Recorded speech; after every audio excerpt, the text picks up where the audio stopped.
Muito obrigado, presidente. Quero aqui saudar as senadoras, os senadores, funcionários dessa casa, assessores, brasileiras e brasileiros que nos acompanham pelo trabalho muito bem feito da equipe da TV Senado, Rádio Senado e Agência Senado. Senhor presidente, esse final de semana, o brasileiro de bem ficou assustado com mais essa tentativa de blindar o STF, né? Uma tentativa rasteira, né? Que está na cara, que é preocupado com 2026, porque, se Deus quiser, ao que tudo indica, nós vamos aqui renovar bem essa casa para colocar senadores conservadores e de direita, que esse é o espectro que mais cresce no Brasil, pessoas sedentos por justiça, pelo espírito da liberdade, da ética e da verdade. E aí vem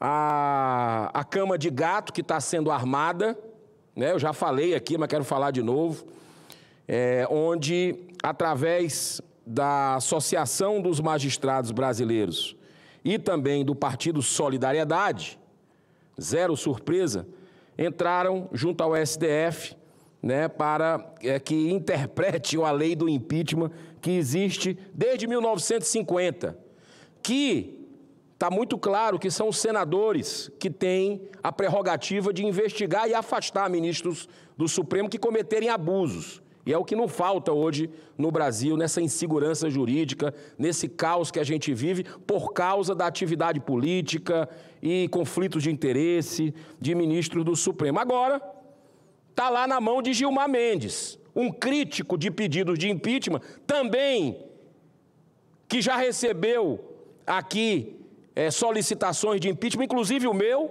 ele é o relator. Ele é o relator de algo que pode colocar uma pá de cal, que aí sim, esse Senado não precisa estar aberto. Porque se não puder aqui cumprir o que está na Constituição brasileira, de investigar ministros do Supremo, o que é que a gente vai fazer? Se esse é o grande problema hoje da nação brasileira. Então, o Procurador-Geral da República, Paulo Gonet, simplesmente defendeu, num parecer, que exatamente ele é o chefe da PGR que tem essa prerrogativa na cabeça deles. Eles é que deveriam ter essa prerrogativa de abrir pedido de impeachment. Com esse regime que hoje manda no Brasil, Lula e alguns ministros do STF, com um PGR que mais parece um puxadinho do ministro Alexandre de Moraes, nós não vamos ter nunca pedido de impeachment aqui. E nós não vamos aceitar essa cama de gato que está sendo armada para silenciar o Senado Federal de tantos abusos que têm acontecido no Brasil. Eu vou voltar, senhor presidente, com esse tema, porque está muito claro a jogada que estão fazendo aí, que vai restringir democraticamente, que vai concentrar poder, que é um risco à independência do Legislativo, uma falta de respeito histórico, um impacto, assim, tenebroso sobre a República do Brasil. Nós não vamos deixar.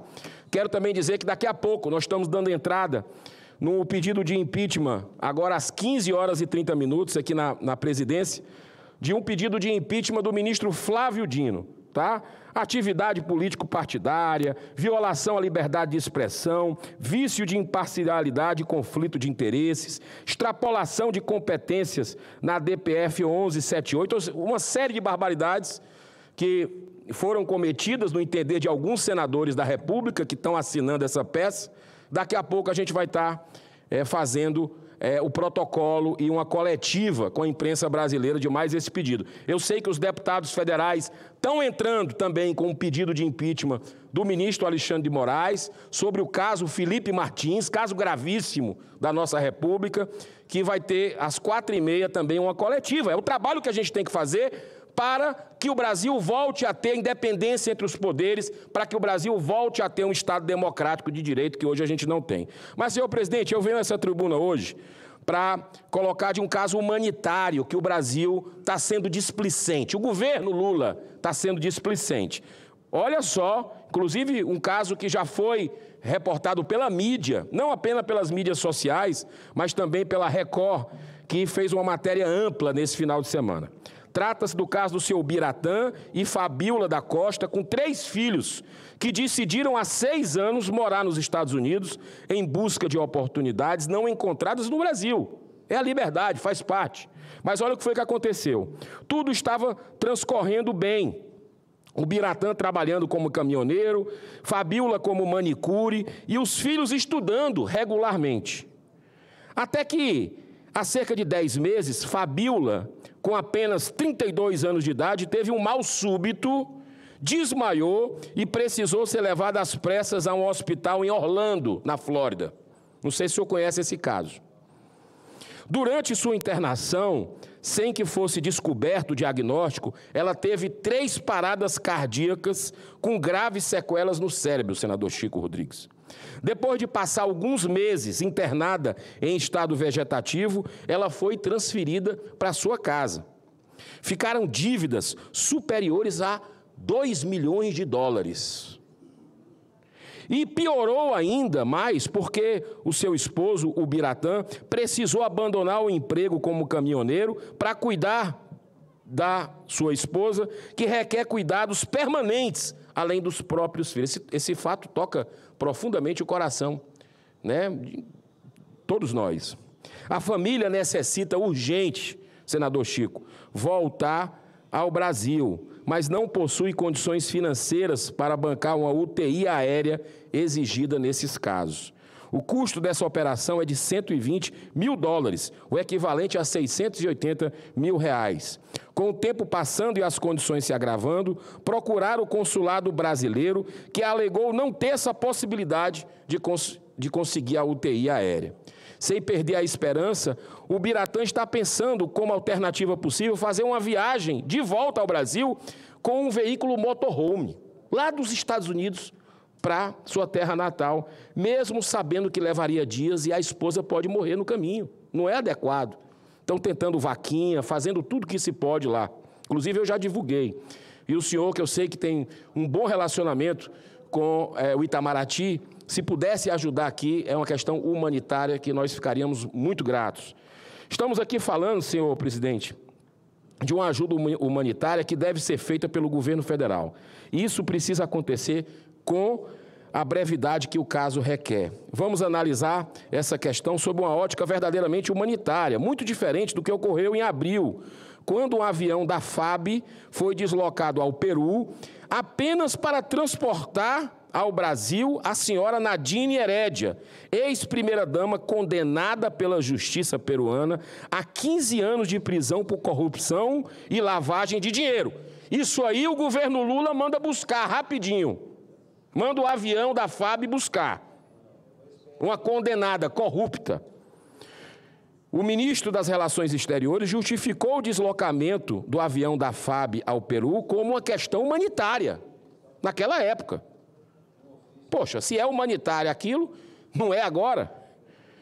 Absolutamente questionável essa justificativa dada para o caso da senhora Nadine. Mas agora, com Fabíola, não se pode negar uma questão de dever moral. Não se pode negar em absoluto que se trata de uma questão, aí sim, verdadeiramente humanitária.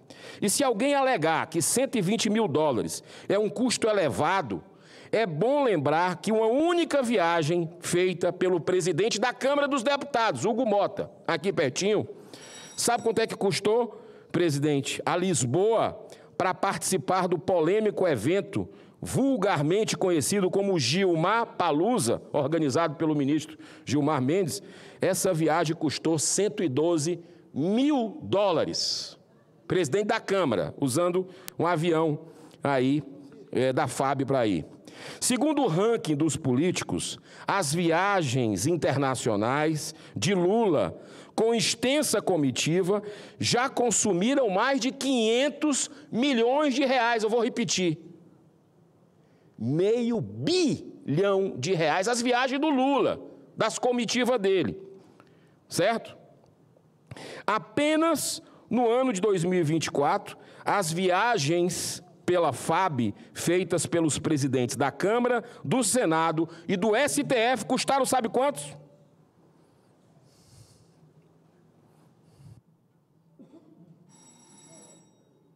7 milhões de reais. Não estamos aqui, senhor presidente, obviamente concordando com essas gastanças abusivas, com viagens desnecessárias, com dinheiro de quem paga imposto, brasileiro que sua, para pagar imposto, aliás, os impostos mais caros do mundo, através de aviões da FAB. Nós não defendemos isso, pelo contrário, nós denunciamos isso, pedimos informações quase toda semana. São necessários muitos cortes de gastos supérfluos nesse governo, para, com isso, reduzir essa elevada carga tributária imposta aos brasileiros, que é feita com privilégio, por privilégio, de muitas vezes, de políticos. No último minuto, se o senhor me permite, eu encerro, senhor presidente, último minuto. Obrigado. Só para concluir, estamos apenas provando para vocês, com esses dados, desses gastos exorbitantes, que quem paga é o povo. Viagem de presidente da Câmara, de ministro do STF, de Lula para cima e para baixo, quem paga é o povo, nos melhores hotéis que essa turma fica. Nós estamos apenas, nesse momento, pedindo uma boa vontade para promover uma verdadeira ajuda humanitária à família de Fabíola da Costa, antes que seja tarde demais, né? Porque, repito, dinheiro não falta, mas uma vida vale quanto? E é a vida dela que está em jogo. Eu encerro com esse forte pensamento, nos deixado há mais de 100 anos, por Dr. Bezerra de Menezes, o médico dos pobres.